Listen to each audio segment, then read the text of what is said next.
Cette décision du gouvernement rwandais de participer au sponsor de l'équipe de football Arsenal, c'est une imprudence grave, c'est une honte, un manque de réalisme, et c'est bien sûr à l'honneur d'un dictateur africain.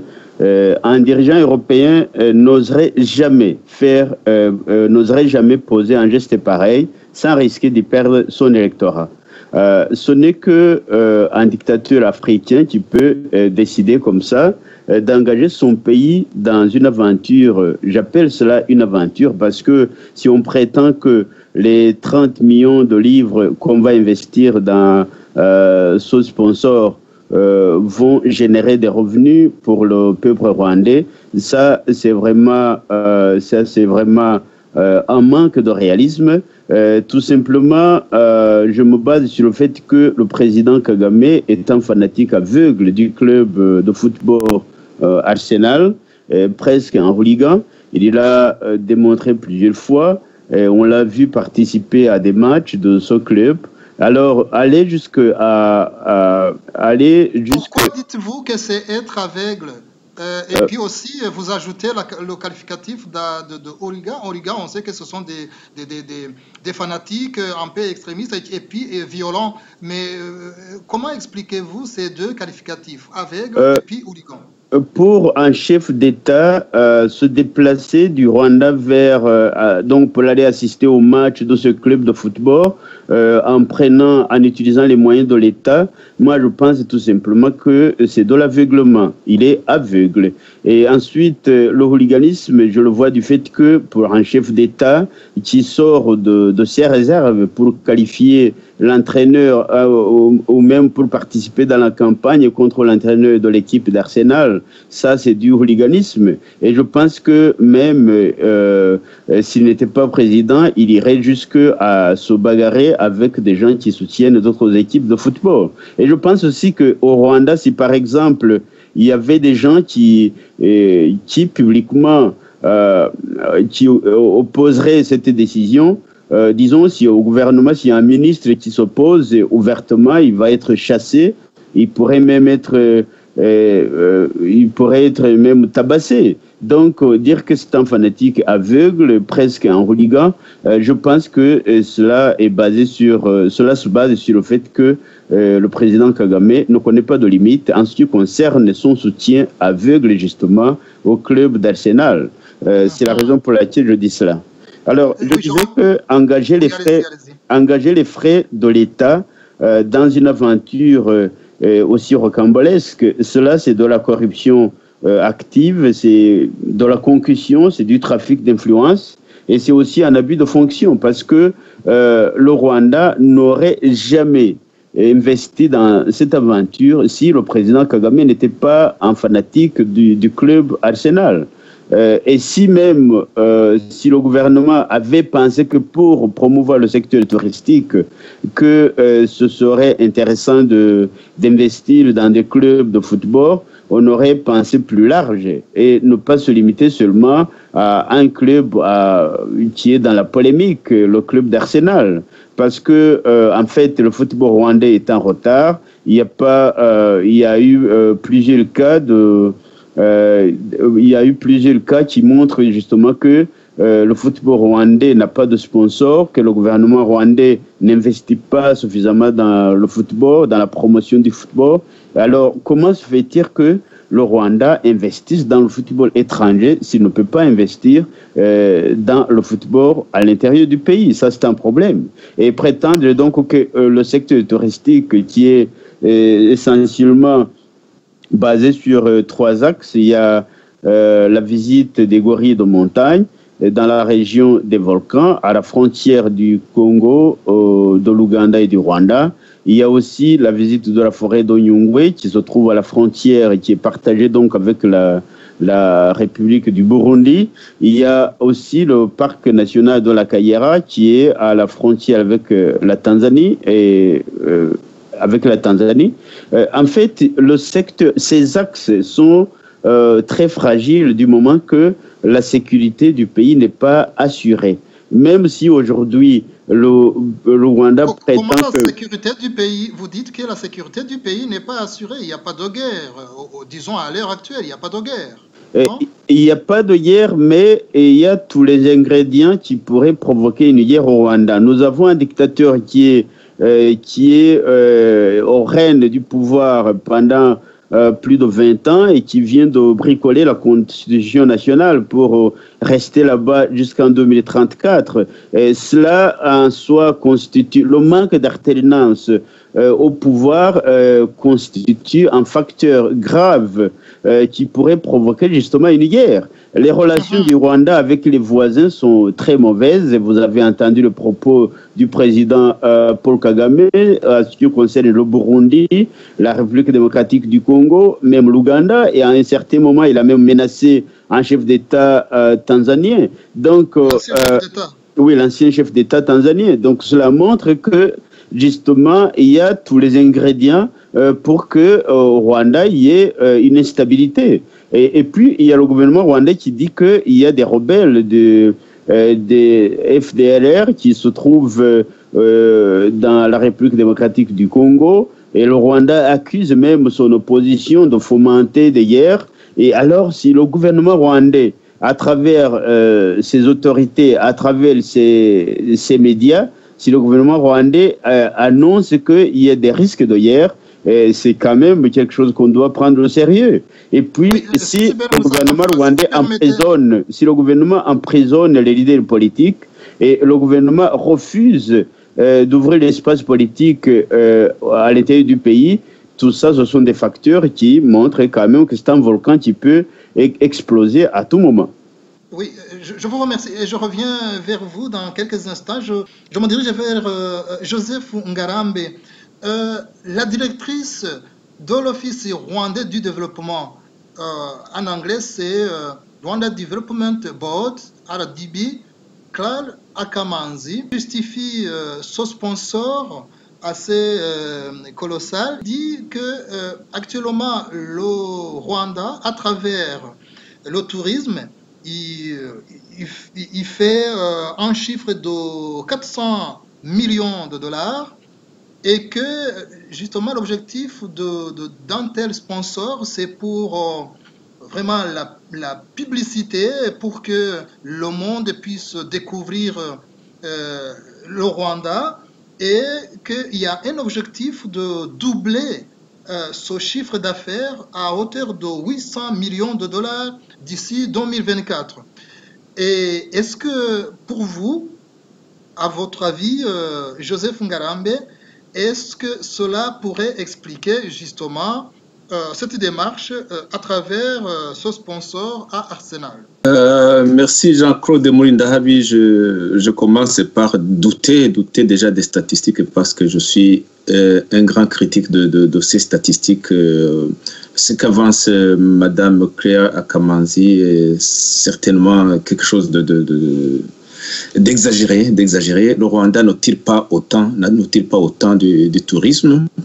Et néanmoins, je tiens à dire que investir dans le tourisme, justement pour promouvoir le tourisme, n'est pas en soi le vrai problème. Le vrai problème, c'est de dépenser l'argent et mal dépenser cet argent en fait.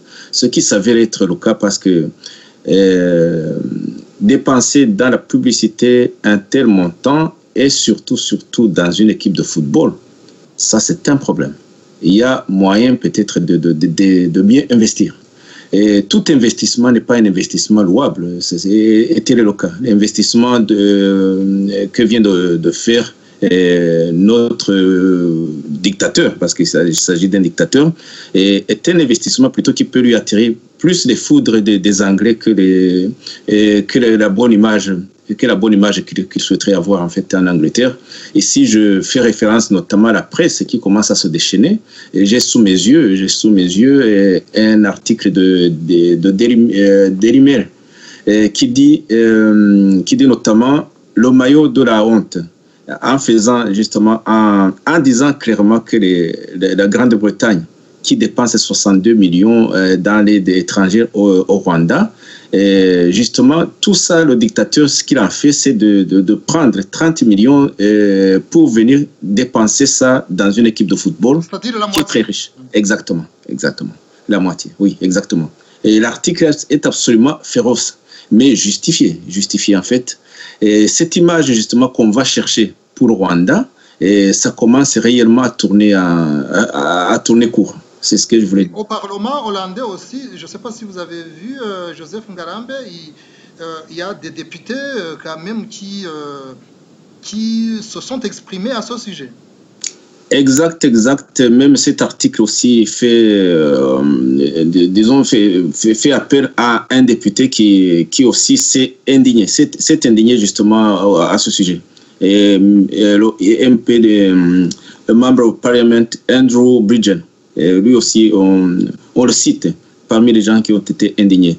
Et ça commence à mal tourner, en fait. Il fallait y réfléchir avant. Oui, apparemment, le Parlement hollandais qui voudrait bien convoquer le ministre en charge du développement pour s'expliquer par rapport à l'aide qui est accordée. Voilà, les Pays-Bas est l'un des pays qui accorde au Rwanda une aide conséquente. Ce n'est pas une mince affaire, en fait. Si on convoque le ministre chargé de la coopération, ce n'est pas une mince affaire. En fait, Cléa Kamanzi devrait plutôt dire, penser plutôt à faire un retour en arrière, parce que là, les choses risquent de s'aggraver, en fait. Mais comment vous y connaissez, Joseph Ngarambe, en matière d'économie? Pour vous, est-ce que le problème, c'est le montant qui a été investi dans le sponsor, c'est son gros montant, ou bien tout simplement c'est parce que c'est orienté vers un grand pays super puissant comme la Grande-Bretagne? Investi justement dans une équipe de football, et notamment l'argent payé par tous les citoyens, donc tous les supporters des différentes équipes d'Angleterre, c'est déjà un mauvais choix. Et puis il y a le montant. Le montant lui-même, il est très élevé, vu le Rwanda et ses problèmes économiques. Et le Rwanda a une balance commerciale déficitaire. Et le Rwanda, pour un dollar qui entre dans le pays, il y a 4 qui sortent. Et choisir de dépenser justement dans seulement la publicité, un tel montant, c'est creuser davantage le déficit de la balance commerciale. Et c'est en même temps parce que pour justement pour subvenir à ses besoins en importation, le Rwanda doit notamment emprunter de l'argent à l'étranger au-delà des aides. Et alors, comme c'est une bonne partie qui sert à combler une bonne partie qui sert à combler ce déficit commercial provient des emprunts, le Rwanda creuse sa dette qui est déjà énorme. Le Rwanda en 2006 avait eu la chance, on va dire, les différents bailleurs du monde ont effacé sa dette en 2006. Et la consigne. C'était à hauteur d'à peu près combien de milliards? C'était à peu près 1,6 milliard de dollars. Aujourd'hui, la dette s'élève à environ 2,4 millions de dollars. Vous voyez que c'est en 12 ans seulement que le montant justement de la dette. Et en effaçant cette dette, les bailleurs de fonds, les pays de donateurs avaient donné quelques consignes, je dirais. Est-ce qu'ils avaient donné des conseils en la matière pour éviter de creuser encore un fossé d'une telle grandeur? Absolument. Ils avaient donné la consigne de ne plus prendre que des dettes pas chères, ce que n'a pas fait le Rwanda, notamment en allant sur le marché européen pour prendre les 400 millions.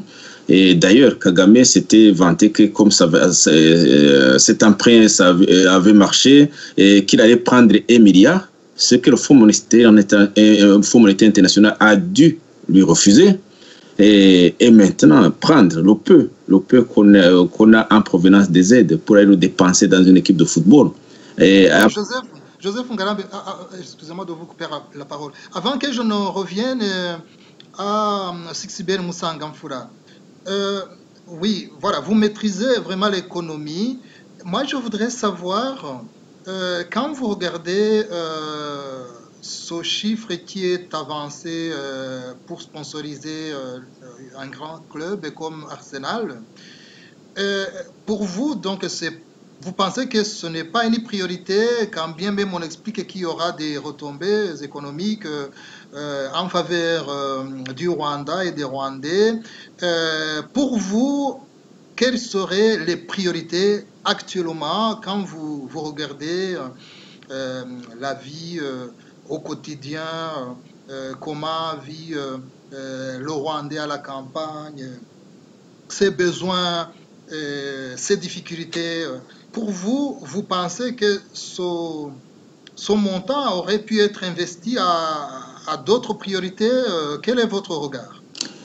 Oui, le montant aurait dû aurait dû être investi dans d'autres secteurs, notamment l'infrastructure, notamment l'eau potable, parce que c'était un gros problème au Rwanda, l'eau potable, et notamment dans les routes, surtout les routes de campagne. Et ce que le Kagame n'a pas fait. Et ce montant aurait pu être investi, même dans le football, chez les jeunes Rwandais, et pour que demain, ces jeunes soient les porte-drapeaux du Rwanda, pour que demain, ils soient comme des Drogba, comme d'autres jeunes en provenance d'Afrique qui brillent aujourd'hui. Oui, on comprend bien, parce qu'il y a une autre question qui émerge. Donc vous aimeriez bien qu'on construise des hôpitaux, absolument, qu'on construise, voilà, on a vu qu'il y a des écoles primaires où il n'y a pas d'eau chaise. On améliore l'infrastructure. Les écoles risquent de tomber sur les bâtiments des écoles, risquent de tomber sur les enfants. Vous pensez qu'on aurait dû investir là-dedans? Mais il y en a qui disent, surtout le gouvernement rwandais, qui dit qu'ils investissent à travers ce sponsor pour gagner beaucoup plus d'argent, en fait que justement ces domaines prioritaires que vous citiez tout à l'heure puissent avoir des fonds pour les développer. Donc, est-ce qu'il n'y a pas un paradoxe? Il faut commencer par quoi et puis quoi? Parce que justement, il se justifie de cette manière, que c'est pour récupérer beaucoup plus d'argent et justement remédier à toutes ces difficultés actuelles. On ne peut pas faire cela en creusant justement le déficit commercial et en aggravant la dette. Si on aggrave la dette, si on creuse le déficit commercial, si on aggrave la dette, l'une est la conséquence de l'autre. Et on se met vraiment dans une mauvaise position pour pouvoir demain trouver des fonds pour investir dans le secteur nécessaire, notamment le secteur de l'infrastructure, comme vous venez de le dire. Et on ne commence pas par aggraver une situation pour résoudre ce qui est déjà un problème. Parce que le Rwanda a un problème de déficit budgétaire.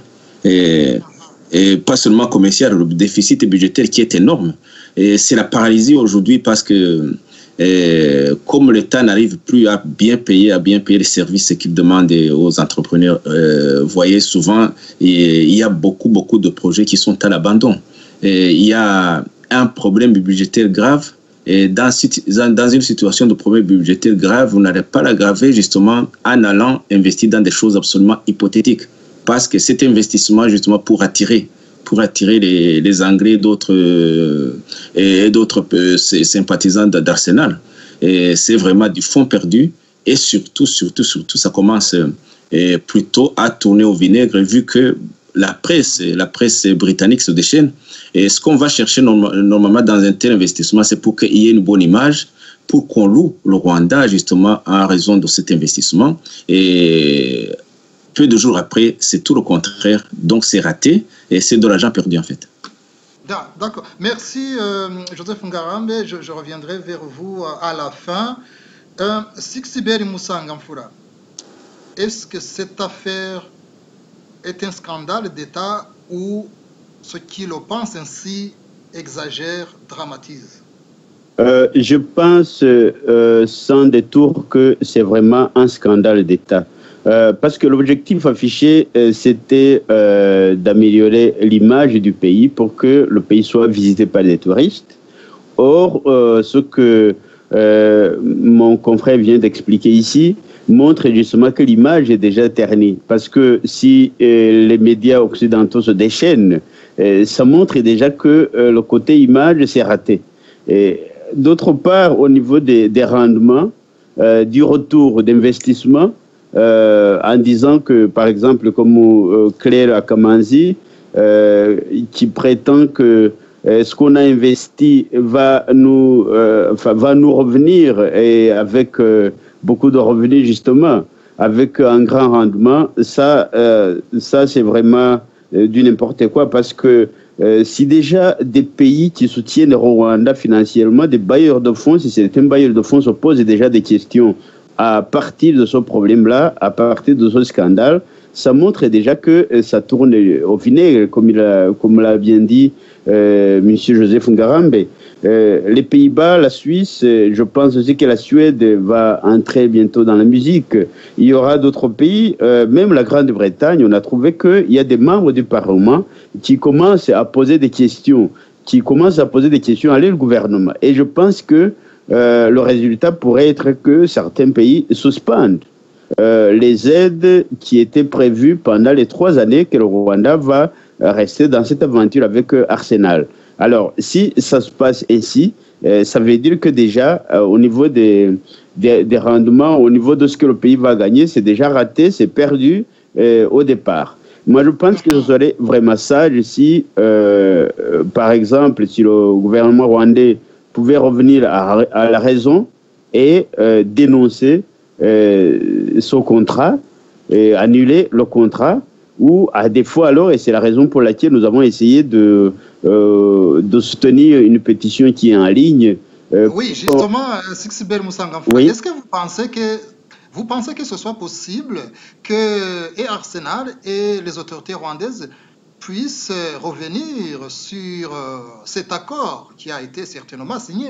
Absolument, absolument. J'ai confiance que si quand même la pression continue d'augmenter, absolument, et Arsenal et le gouvernement rwandais vont être obligés à annuler ce contrat. Parce que si par exemple le contrat a été négocié en secret, en espérant que par exemple les gens qui allaient trouver que les maillots des joueurs d'Arsenal affiche Visit Rwanda et que justement les gens allaient penser que Arsenal soutenait Rwanda tout simplement pour d'autres raisons. C'est raté cet effet-là. Alors, est-ce que ce n'est pas tard? C'est pas comme si vous étiez au magasin et que vous avez acheté le produit, l'achat est déjà fait, qu'on ne peut pas revenir en arrière. Est-ce que c'est pas la même chose? À partir de l'extérieur, on pourrait penser que c'est trop tard parce que déjà les maillots ont été imprimés et que même les maillots publicitaires vont être dans les magasins ici et là, et que donc il y aura des millions qui vont être investis dans les maillots qui sont achetés aussi par les fanatiques ici et là. Mais en considérant le tort que ça fait aux Rwandais, au peuple rwandais, en considérant cela, on ne peut pas dire que c'est trop tard, parce que si c'est pour si le président Kagame veut s'afficher comme un bon fanatique d'Arsenal, s'il veut s'afficher comme tel, il est libre de le faire avec son propre argent, parce que il est parmi les personnes les plus riches de cette planète, parce que il s'est enrichi en devenant président du Rwanda. Il s'est enrichi en envahissant le Congo et en pillant le Congo. Donc, il pourrait utiliser son argent personnel et là, ça pourrait s'entendre. Et même là, il y a des Rwandais qui souffrent, des Rwandais il y a des salaires qui ne sont pas payés, il y a des enfants qui quittent l'école, il y a des étudiants de l'université qui n'ont plus de bourse d'études et qui sont là et qui doivent partager une chambre à des dizaines, une chambre de quelques mètres carrés. Et alors, si le président Kagame ne veut pas investir dans son peuple et qu'il préfère investir dans l'équipe d'Arsenal, il pourrait le faire avec son propre argent. Mais utiliser l'argent du gouvernement rwandais, c'est quand même une honte, c'est un scandale. Et je pense que c'est pas tard. Et c'est la raison pour laquelle nous essayons aussi de monter la pression pour que et que ce soit les donneurs, que ce soit l'équipe la direction de l'équipe d'Arsenal, que ce soit même les fanatiques d'Arsenal, disent que cet argent sale ne doit pas être accepté. Bon, dites-moi, Sixbel Moussanga, pour finir et revenir à Joseph Ngarambe, est-ce que vous pensez que, voilà, avez-vous soumis la pétition qu'aux Rwandais ou même aux étrangers? La pétition en ligne est adressée particulièrement au club d'Arsenal, à sa direction. Elle est adressée aussi au bailleur de fonds. Elle est adressée aussi aux fanatiques de l'équipe pour que justement on renonce à cet argent sale parce que le Rwanda n'est pas vraiment dans une position d'aller soutenir, d'aller sponsoriser une équipe de l'envergure d'Arsenal. Et à qui demandez-vous de signer cette pétition? Les Rwandais ou même d'autres? En fait, cette pétition est en ligne pour toute personne de bon sens, rwandais, je veux dire des Rwandais, des personnes d'autres nationalités. J'ai trouvé que parmi les signataires, il y a des Européens, il y a des Rwandais, il y aura beaucoup d'Africains aussi d'autres pays qui vont signer. Et je pense que la pétition, justement, c'est une pétition qui est au niveau international. Toutes nationalités confondues, les gens ils vont signer la pétition parce que ce qui est important, et aussi il faut signaler que la pétition se trouve au niveau de Havas. Havas est une organisation qui est assez importante avec des millions de participants. Donc, c'est une pétition qui va vraiment porter. Donc, ce ne sont pas seulement des Rwandais qui vont s'intéresser à cette pétition parce que l'affaire est quand même assez grave. Oui. Cléa Akamanzi, la directrice de l'Office rwandais de développement, RDB, Rwanda Development Board, Joseph Ngarambe, la directrice dit que ceux qui sont contre cette démarche de sponsor du Rwanda à Arsenal, que qu'il s'agit d'un public qui ne voudrait pas voir le Rwanda avancer, se développer, progresser. Qu'en dites-vous, Joseph Ngarambe?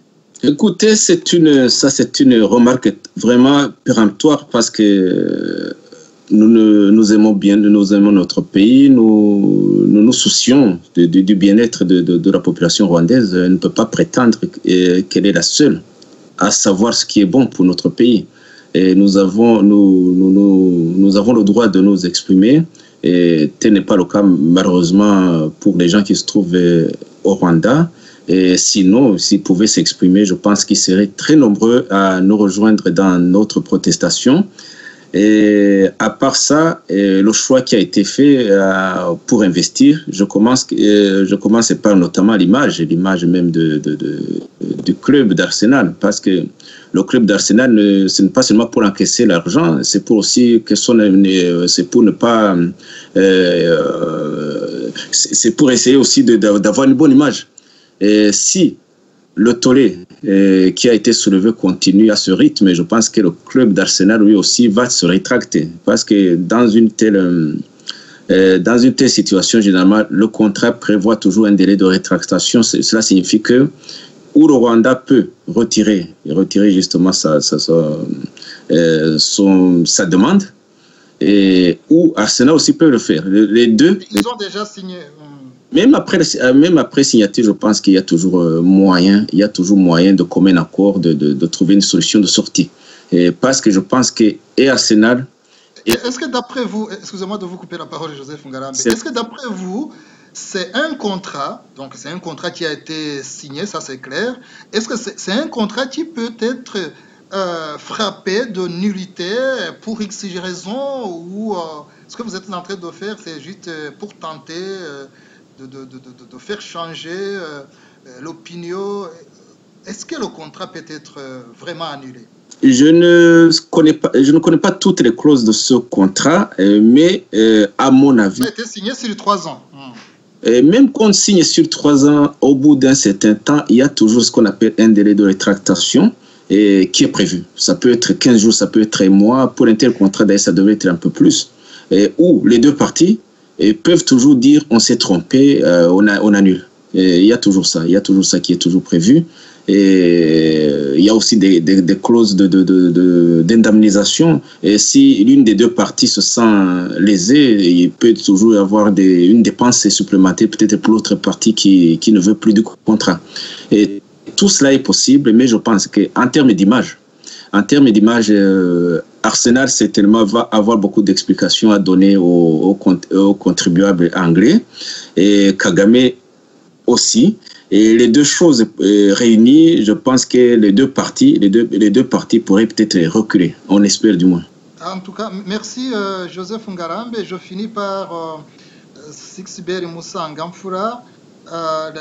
Parce que j'ai vu un article dans un média proche du gouvernement où la directrice de l'Office rwandais de développement, Claire Akamanzi, affirmait que ceux qui se montrent opposés à cette démarche du Rwanda, ce sont des personnes qui ne voudraient pas voir le Rwanda se développer. Sixbert Moussa Ngafura, en plus des arguments et des explications données par Joseph Ngarambe, auriez-vous d'autres argumentations pour démontrer que vous qui êtes opposé à cette démarche de sponsor, que vous n'êtes pas contre le développement de votre pays, le Rwanda? Nous ne sommes absolument pas contre le développement du Rwanda. Nous avons quitté le Rwanda, par exemple, en ce qui me concerne. Je suis un réfugié politique. J'ai quitté le pays à cause des raisons politiques, à cause du manque d'espace politique au pays. Mais mon cœur se trouve toujours là. J'aimerais bien que le pays se développe et que le pays avance. Mais quand même, on ne doit pas faire du n'importe quoi avec des scandales pareils en mentant, en affirmant que le pays va en profiter pour se développer justement. J'ai démontré la fragilité du secteur touristique du Rwanda du moment que le pays n'investit pas dans la stabilité du pays. Donc, s'il n'y a pas de stabilité de long terme, on ne peut pas dire que le secteur touristique va quand même avancer. Ça, c'est une honte. Mais d'autre part, heureusement que le contrat peut être cassé, le contrat peut être annulé, bien sûr, en payant une certaine indemnisation pour imprudence dans la négociation du contrat. Le Rwanda, justement, va être obligé de payer quelque chose parce que il était représenté dans les négociations, et même si le Rwanda était imprudent, donc il était représenté. Qu'est-ce qui pourrait faire changer la vie du Rwanda et de ce club? Est-ce que c'est comme par exemple si les grands pays donateurs arrêtaient à stopper leur aide? C'est peut-être l'une des choses qui pourrait faire changer, revenir sur la décision sur ces deux parties, ou vous pensez à autre chose? Oui, absolument. Je pense que les donateurs ont un rôle important à jouer parce que si le Rwanda bénéficie d'une aide de l'étranger qui est autour de 40%, et que cette aide, une partie de cette aide est utilisée justement d'une façon qui n'est pas sérieuse, les donateurs ont cette responsabilité aussi de rappeler à l'ordre le gouvernement rwandais.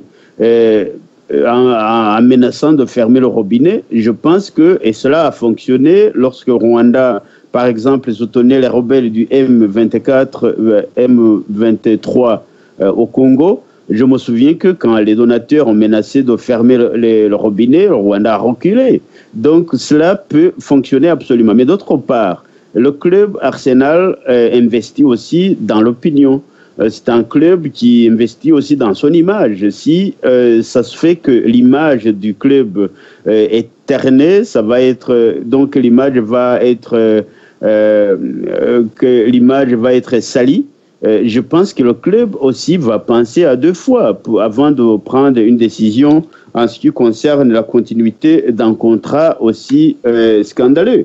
Je pense donc que ces deux facteurs pourraient, donc s'il y a beaucoup de pression, si l'opinion continue d'insister sur le fait que on ne peut pas laisser passer un scandale pareil, et je pense que les deux parties pourraient reculer.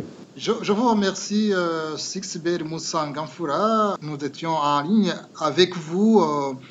Vous êtes en Finlande, c'est un des pays scandinaves. Et nous étions aussi avec Joseph Ngarambe, qui est en France, dans le nord de la France, et précisément à Lille.